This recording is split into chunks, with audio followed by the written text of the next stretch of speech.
Job is a righteous man. He does what's right. And God has blessed him. He has 10 kids, 7,000 sheep, 3,000 camels, 500 pair of oxen, donkeys, servants, you name it, he's got it. He loves God and follows God's rules. Then suddenly we find ourselves at a meeting called by God. In heaven? It doesn't say, maybe. But guess who shows up at the meeting?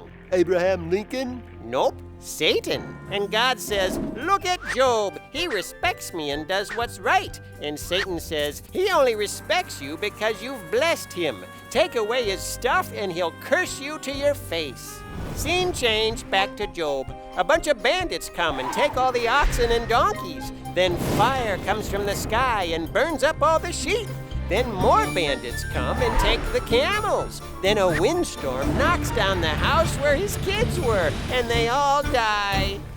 Oh no, what did he do? Well, he was really sad. He ripped his robes and sat down in the dirt. But then he said, the Lord gave me all that stuff, and he can take it away. Blessed is the name of the Lord. That's quite an impressive response. Yes, it is. Job was going to respect God no matter what. Scene change. Another meeting in heaven or wherever. Satan says, okay, but he's still healthy. Take away his good health and then he'll curse you to your face. So back to Job, who suddenly finds himself covered with sores from head to foot. They really hurt, and Job is miserable. Job's wife comes by, takes one look at him, and says, you should just curse God and die. That's not a very nice thing to say to your husband. Curse God and die? No, it wasn't. It looks like the accuser is right, that we only respect God when he gives us what we want. But Job says his wife is speaking foolishly, and he won't curse God. Then 3 friends show up who've heard about Job's terrible state. They sit quietly with him for 7 days. Then they start talking. Obviously, these terrible things have happened to you because you've done something terrible. Tell us what you've done. But Job says, I've been good. I've been following God. And the friends get a little cranky and say, bad things are punishment. If you want your stuff back, you need to stop being bad. And Job gets a little cranky and says, I told you I've been good. I don't know why God let these bad things happen to me. And Job's friends get even more cranky and say, not only have you done terrible things, but you are proud and won't admit it. You deserve all these terrible things.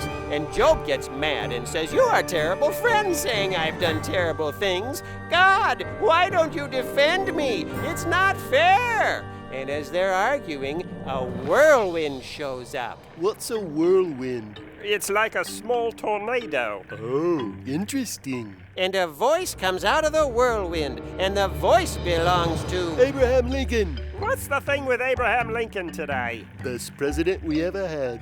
Sorry for the interruption. The voice belongs to God. Does he explain why everything bad happened? About the meetings in heaven? Or wherever? No, he doesn't. He says, who's asking questions about whether I'm doing the right thing or not? Like I have no wisdom? Like I don't know about justice? I created the world. I control the seas. I rule over all of creation with wisdom that you cannot always understand. Do you know everything that's going on right now to say that I'm being unfair? What did Job do? He put his hand over his mouth. He knew he had spoken of things he did not understand. He realized that God was just and wise and could be trusted, even when bad things happened.